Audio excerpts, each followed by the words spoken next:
somos seguidores de Jesús y qué significa esto, qué significan nuestras confesiones, así que por ahí vamos. Claro que sí. Arrancando en este diálogo, Jules, queremos señalar, ¿verdad? Cristo es la figura principal, obviamente, por la cual nos llamamos cristianos. Y dentro de la teología hay una rama específicamente que estudia la vida de Cristo y de las confesiones que nosotros como iglesia hacemos sobre Jesús. Háblanos un poquito al respecto. Claro, nuestra fe cristiana no comenzó, ¿verdad? Ahora, ayer, hace 2 años ni 10. Estamos hablando de 2000 años de historia. Y cuando nosotros miramos a la historia de la iglesia, nos encontramos que los primeros cristianos ya desde el 2., 3. y 4. siglo ya estaban creando estas únicas confesiones que le permitieran resumir qué es lo que creemos acerca de Jesús, de Dios, del Espíritu Santo, del Evangelio, porque se estaban avecinando retos. Estaban personas que se identificaban como creyentes, estaban diciendo, mira, yo creo en Jesús, pero yo creo que él no era completamente humano. Ajá. Y entonces a eso se llamaban los docetas. Ellos valoraban tanto la vida espiritual o abstracta o invisible que decían no podía ser verdaderamente humano. Entonces tenían otros que decían, ¿tú sabes qué? Jesús era muy material, era tan y tan y tan humano que sencillamente esa cuestión de que era divino, pues como que no.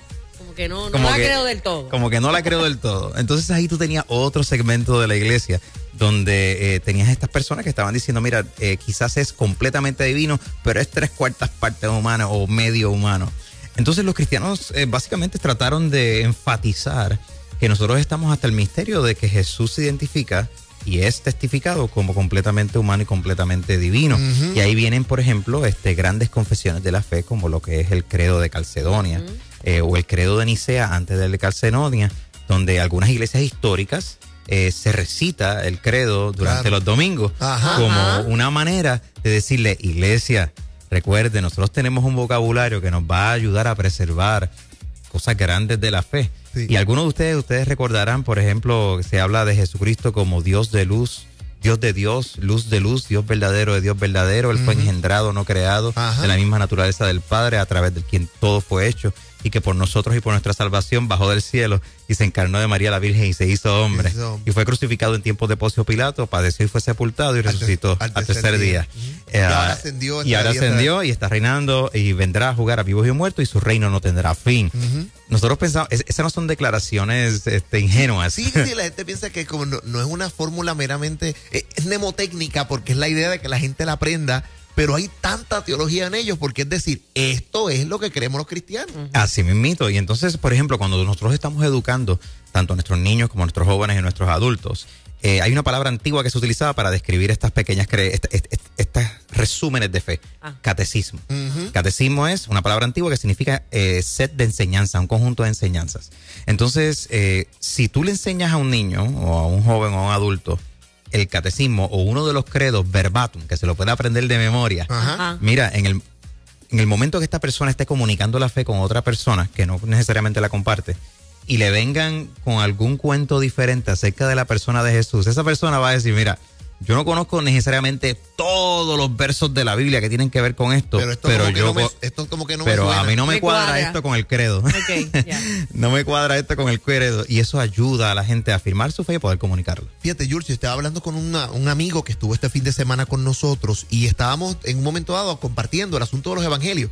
La Biblia está rodeada de 4 biografías sobre Cristo con sus diversos acentos. Y hay una serie de biografías que también circularon en el mundo antiguo sobre la vida de Jesús. Y uno dice, ¿a cuál creemos, verdad? Están los evangelios llamados gnósticos, descubiertos en Egipto, versus estos otros evangelios, donde ese Jesús que habla, que usted los ha visto por ahí, posiblemente el evangelio de Tomás, el evangelio de María Magdalena, el evangelio de muchos. Ese Jesús, aunque tiene y se comparte una literatura que aparece en la Biblia, suena más como, en vez de ser un maestro, un rabino, un hombre que fuera a la iglesia, suena más como si fuera un iluminado, como alguien así que habla así como Star Wars, una cosa así. Entonces, hoy nosotros podemos tener diversos rostros de Cristo. ¿Cómo nos centramos en decir, wow, qué debe creer un cristiano, o por lo menos debe tener firme, que no sea necesariamente tu opinión, de ideas que son importantes para decir, esto cree un cristiano de Jesús? Sí, es sumamente importante. Déjame decirte, el Pew Research Center de Religion de los Estados Unidos acaba de hacer una estadística, un estudio estadístico hace un mes, titulado ¿Qué creen los americanos acerca de Dios? Y claro, estamos en el contexto, pero se puede quizás aplicar aquí. Y básicamente lo que dicen es que el 82 al 85% de las personas dicen creer en Dios. Pero cuando tú le preguntas en qué tipo de Dios creen, el porcentaje baja a 50%, dice, de esos encuestados, que creen en el Dios que se parece al que está en la Biblia. Entonces tú tienes un 30 y pico de % que cuando hablan de Dios están hablando de algún tipo de fuerza universal, tipo Star Wars, algún tipo de energía, etcétera. Además tú tienes una ultraminoría creciente de agnósticos o antiteístas. Cuando nosotros miramos la confesión cristiana acerca de Dios, nosotros no estamos hablando de una noción genérica acerca de Dios. Nosotros miramos la existencia de Dios, la creencia de Dios a través de los ojos de Jesús, particularmente. Y este estudio acerca de la persona y la obra de Jesús le llamamos cristología. Y hay dos grandes quizás puntos en la cristología, en el estudio. Una es, ¿acaso Jesús pensó que él era Dios y se identificó como tal? ¿Acaso los discípulos de él pensaron que Jesús era Dios? Era Dios. ¿Verdad? Pues mira, hoy día nosotros cuando pensemos en este tipo de preguntas, ¿Jesús era Dios?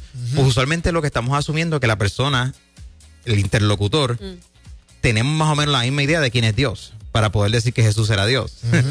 Pero realmente, si miramos estudios como ese, realmente estamos bregando con definiciones diferentes. Así que ni siquiera estamos hablando de quién es Dios, no estamos de acuerdo en eso, y ni siquiera en la persona de Jesús. Pero nosotros cuando miramos los evangelios y el testimonio del Nuevo Testamento nos enfrentamos ante esta realidad. Jesús se identifica como uno que comparte la identidad del Dios creador del Antiguo Testamento, testificado por Israel como creador del universo, del cielo y la tierra, de todo lo visible y lo invisible. Jesús en su identidad es identificado como compartiendo las prerrogativas de este Dios creador.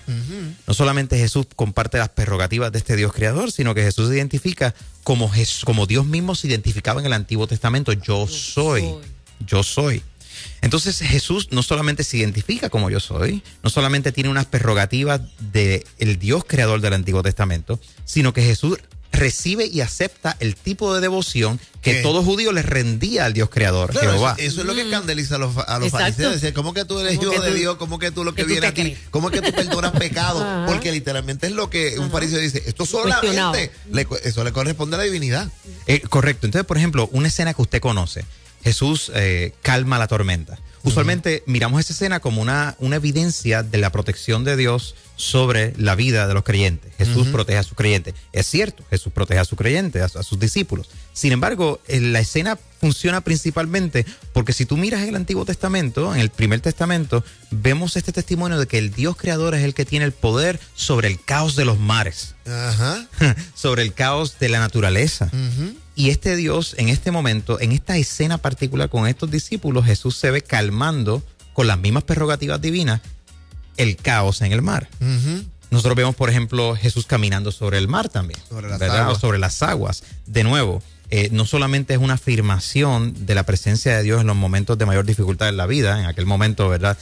Vemos un Pedro lanzándose, comienza a caminar, quita su vista de él, se empieza a hundir, Jesús lo rescata. Tenemos hasta pinturas acerca de eso, ¿verdad? Pero eso está afirmando que Jesús está identificado como uno que tiene las prerrogativas divinas de que es el Dios sobre toda la naturaleza. Y tenemos, por ejemplo, la escena de la transfiguración, donde vemos en un momento clave del ministerio de Jesús, están en el monte, están los discípulos allí, entonces se aparece Moisés, se aparece Elías, que casualmente fueron dos personas que no vieron al Mesías. Moisés no logró entrar a la tierra. Elías no muere, sino que es llevado a los cielos, transportado a los cielos. La ley, los profetas. Y en ese momento se escucha una voz del cielo donde Dios Padre pronuncia, este es mi hijo amado, escúchenlo. Si tú te fijas, al menos como el texto está escrito, Dios Padre no vuelve a hablar en todos los evangelios. ¡Wow! A partir de esa única declaración, escúchenlo, todo se concentra aceleradamente en la persona de Jesús de Nazaret. El otro aspecto de esto es que no solamente Jesús se autoidentifica con la identidad de Dios y los discípulos lo identifican como parte de Dios, sino que también Jesús es identificado como el Mesías de Dios. Y esto es importante porque el nombre Jesucristo es un colapso de un nombre más un título. Jesús es el nombre, Cristo es el título. La identidad. La identidad. Y en el Antiguo Testamento el concepto del Mesías tenía que ver con esta persona, esta única persona que era un agente que representaba la voluntad de Dios, que de alguna manera tenía la aprobación de Dios y la capacitación de Dios mediante su espíritu. Y recordemos que en el Antiguo Testamento solamente algunas personas recibían el espíritu, figuras reales, o sacerdotales, por ejemplo, o proféticas. Pero entonces en el Antiguo Testamento tenemos esta expectativa de que vendrá un tipo de Mesías, un ungido de Dios que no va a fallar como nuestros reyes, como nuestros representantes o líderes. Y Jesús, cuando viene, se identifica como aquel que es el ungido, el Mesías de Dios. Pero este Mesías de Dios hace algo más. Este Mesías de Dios no solamente era como aquellos ungidos del Antiguo Testamento. Este Mesías de Dios tiene una naturaleza superior. Es decir, en el Antiguo Testamento también había esta noción de que vendría uno que sería como un ser humano, pero que de alguna manera vendría del cielo. Y aparece en el libro de Daniel, por ejemplo, y se le declara, era como un hijo de hombre. Casualmente, los evangelios testifican que el título preferido de Jesús era hijo de hombre. Entonces tú tienes todas este tipo de conexiones que cuando nosotros miramos la Escritura como la identidad de Jesús, su obra, identificado como el Mesías divino, nosotros tenemos que llegar a la conclusión de que, es creíble lo que está diciendo, lo que se está presentando. Y segundo, ¿cuáles son mis objeciones históricas a yo creer o no creer? ¿Que Jesús es Dios? Que Jesús es Dios, o que al menos sus discípulos creían que él sí lo era. Oye, Jules, y te pregunto, quizás, ¿verdad? Desde una perspectiva como esta, ¿qué le decimos a un oyente? Quizás para mí, a lo mejor poniéndole un poco de spice, de pique al asunto. Para ti, ¿qué sería preocupante, verdad? Quizás hasta herético, ideas que podemos tener que no son de lo que el cristianismo ha dicho respecto a la figura de Jesús? Por ejemplo, para ti como pastor, ¿te preocupa de lo que puedes escuchar hoy, de cosas que la gente puede decir de Cristo que pueden resultar heréticas o incorrectas desde una perspectiva sólida del cristianismo acerca de la figura de Jesús? Claro. Hay varias preocupaciones que compartimos con el resto de la cristiandad. Una primera preocupación es que hacemos tanto énfasis en la divinidad de Jesús que realmente sospechamos y hasta ignoramos que Jesús era un hombre judío. Es decir, en su humanidad se identificó con un pueblo étnico bajo unas condiciones sociopolíticas concretas que son importantes para nosotros y que fue tentado en todo. Yo creo que cuando nosotros ignoramos esto para enfatizar la trascendencia de Jesús, estamos tan cerca de herejías, de negar su humanidad. Wow. Y no nos damos que la sangre de los mártires a través de la historia ha sido por defender la humanidad de Jesús completamente. Otra preocupación que tengo es que miramos a Jesús como un benefactor. Es decir, nos acercamos a la figura de Jesús y decimos, sí, él es humano y divino, pero él está aquí para bendecirme de tal manera que él es como cuando yo voy al banco, me va a dar después que yo tenga buen crédito, a mí me van a soltar. Me van a soltar, y que las últimas las pague el diablo, dice la gente. Entonces, Jesús es un benefactor que está allí esperando que yo le pida cosas. Y entonces, el que Jesús me dé algo va a estar directamente proporcional a mi fe. O sea, que realmente el que está en control soy yo. Wow. Eso me preocupa mucho. Otra preocupación que tengo es que a veces nos acercamos a la persona de Jesús y empezamos Dios Padre, Dios Hijo y Espíritu Santo, pero solamente cuando me siento que estoy en una terrible condición, una crisis, una tristeza, y entonces hablo de Jesús como si fuese mi terapista. Entonces Jesús es un terapista, básicamente está allí para pasarte la mano en los momentos difíciles, y cuando tú sacas en victoria, pues síguelo tú. Síguelo tú por ahí, nos vemos en la próxima cita. Entonces, ¿qué ocurre? Ciertamente la Escritura presenta que Jesús es proveedor. Es proveedor, claro. Ciertamente la Escritura presenta que Jesús es consolador. Que no te va a desamparar. Que no me va a desamparar, no me va a dejar. Pero nosotros nos falta enfatizar que Jesús es absolutamente rey. Que Él es majestuoso, que está en control independientemente de lo que yo sienta o no sienta. Que puede ser que yo sea llamado a enfrentar escasez, profunda escasez, como la mayoría de los cristianos en la historia lo han enfrentado, la gran mayoría.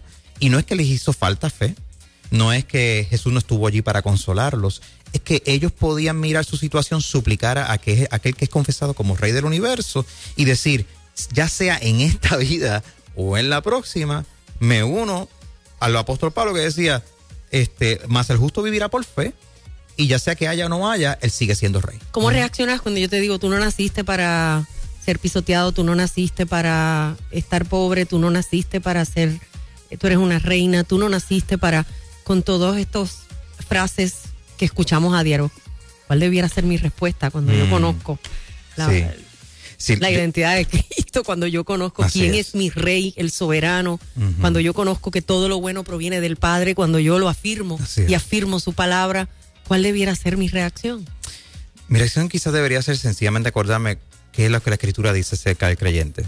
Somos llamados a ser hechos a la imagen y semejanza del Hijo de Dios. Somos parte de un templo, somos roca, somos real sacerdocio, somos parte de un cuerpo. Y este cuerpo puede ser sufrido, este cuerpo puede enfrentar escasez, este cuerpo no es pretencioso en reclamar que por cuanto yo soy parte de un real sacerdocio significa que yo tengo las prerrogativas de ser rey yo.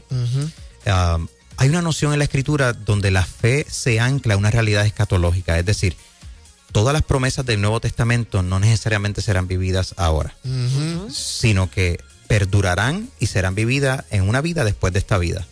Ahora, ciertamente Dios tiene la completa libertad en su superintendencia, en el cuidado de su iglesia, de proveer o de mantener o de sencillamente permitir que su iglesia sufra en diferentes momentos. Y hoy mismo la iglesia en Siria, en el Medio Oriente, en países como Turquía, en Singapur, en tantos lugares está sufriendo.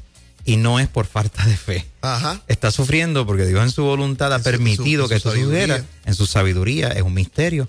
Pero entonces nosotros tenemos que, como quiera, confiar en las promesas de Dios, no siendo pretenciosos, identificándonos que hemos sido en todas las cosas, buenas, malas, difíciles o victorias, estamos siendo conformados a la imagen de Jesús. Hay un desarrollo, posiblemente, ¿verdad? Hay gente que plantea algunas preguntas a través del Facebook y yo quisiera hacerlo. También, ¿verdad? Tratando de buscar la identidad de Jesús y su relación con su pueblo. Hay gente, ¿verdad?, que ha tomado la imagen posiblemente de ese rostro judío de Jesús, llevándolo a una necesidad actual de que nosotros conozcamos, vayamos a esta historia, liguemos nuestra fe a, porque ciertamente el cristianismo tiene una deuda con la tradición judaica de la cual Jesús es parte.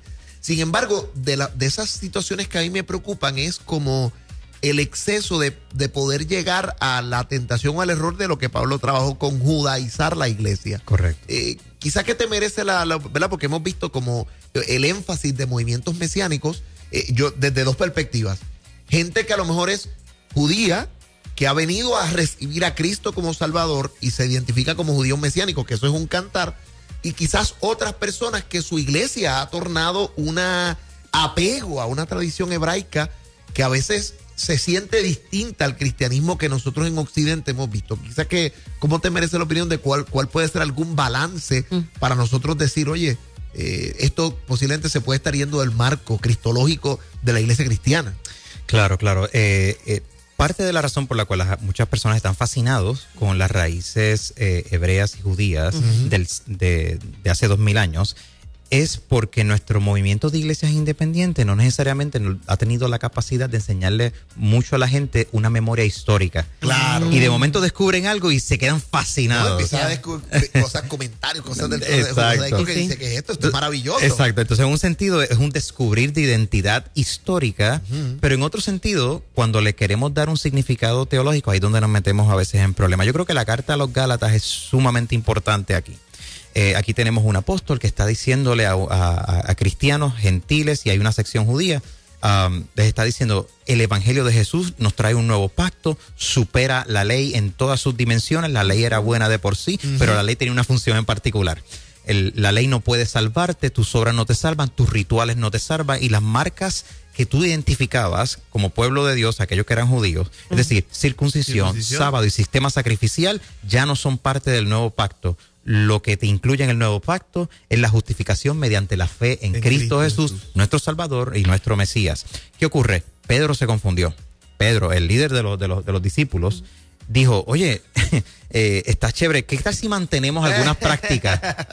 ¿Qué tal si mantenemos algunas prácticas del judaísmo? Públicamente. Exacto. La carta se presenta y oye, tuve que decir. Ahí vemos una confrontación apostólica duro Yes. en el Nuevo Testamento, y Pablo le dice, Pedro, cuando tú le pones a los gentiles que se comporten como si fueran judíos, con todas las marcas y tradiciones y rituales judíos, aquí el asunto no es solamente que tú estás excluyendo gente y poniéndole cosas en su mente, aquí estás amedrentando el evangelio. Esto es fuerte, porque Pablo ya había dicho que puede venir un ángel del cielo y decirte otra cosa que sea diferente a este evangelio que él les ha predicado y que sea anatema. Pedro tuvo que entonces reexaminarse, y en el concilio de Jerusalén, que probablemente la carta de Gálatas sucede y ese evento sucede antes del concilio de Jerusalén, él le dice, mira, estoy de acuerdo con Pablo. Santiago le dice, yo estoy de acuerdo con Pablo, vamos a hacer algo, ustedes van a llegar a los gentiles, van a predicar la libertad que hay en Cristo, y si hay alguno de los gentiles o prosélitos o judíos que tienen problemas de conciencia, pues por favor, hay ciertas cosas, absténganse de algunas comidas sacrificadas a los ídolos, por favor, no hagan eso, porque tú sabes que hay gente que va a entrar en una crisis existencial con eso. No lo hagan, no es porque tenga significado teológico, era una sensibilidad misional, ¿ok? Y le dijo, y acuérdate de no olvidarte de los pobres. Eso es. Entonces, el Evangelio de Jesús nos presenta una profunda libertad a la luz de lo que Jesús, el Mesías de Israel, estaba trayendo. Nosotros tenemos que rescatar esa historia, pero cuando nosotros nos enfocamos en rituales para que le den identidad a la iglesia, rituales del judaísmo, yo creo que estamos cometiendo un error hermenéutico e histórico. Yo tengo amigos judíos mesiánicos, que son judíos. Uno de mis amigos más cercanos se llama Jacob Rosenberg. O sea, más judío que esto. O sea, esto no es. Uno de los líderes, uno de los hijos de los líderes del movimiento mesiánico en los Estados Unidos, en New York. Es completamente apropiado para un judío, étnicamente judío, mesiánico, preservar gran parte de sus liturgias, pero o practicarlas como símbolos de que han venido al Mesías. Ajá. Pero nosotros a veces se convierte en esta única fiebre de adoptar cosas que no necesariamente son correspondientes a los gentiles. Claro. Así que aprecia tu cultura, aprecia la cultura mesiánica en el judaísmo del primer siglo, de la persona de Jesús, pero recuerda que estamos en un nuevo pacto. Bueno, señoras y señores, qué interesante este diálogo, ¿verdad? Demasiado que sí? Vamos candente. a compartirlo, pero doctor, le agradecemos estar con nosotros en este día, pero también hay un evento muy importante que usted quiere invitarnos y que la gente vaya y participe al respecto. Claro, claro. Se trata de la presentación de mi primer libro. El libro se llama Un testimonio visible, Cristología, Liberación y Participación. Será en la Universidad Interamericana, Recinto Metropolitano, y la Intermetro mañana, mayo 31, mañana a las 6 de la tarde. Ahí estarán conmigo otros profesores que van a estar reseñando el libro, para aquello que la gente no piense que esto es para aplaudirme a mí mismo. Tú quieres gente que te critique y te diga, mira, ¿qué pasó aquí? Va a ser un evento abierto a toda la comunidad, estudiantes, maestros, líderes laicos que quieran tener un sabor de cómo la doctrina de Cristo se cocina, se ha desarrollado en América Latina. Así que recuerda, Intermetro, Universidad Interamericana, Recinto Metropolitano, eso es Guaynabo. Sí, sí. Guaynabo, a las 6 de la tarde en el Salón 318. Salón 318. Salón 318, Universidad Interamericana de Puerto Rico, Recinto Metro en Guaynabo. Salón 318, mayo 31, 6 de la tarde. ¿Y algún número de teléfono de contacto para si alguien quiere preguntar o tener su número? Claro, 787-306-9899, 787-306-9899. La manera más fácil es textear y así contestamos. Bueno, pues muchísimas gracias y nosotros continuamos. Esto es En Ruta.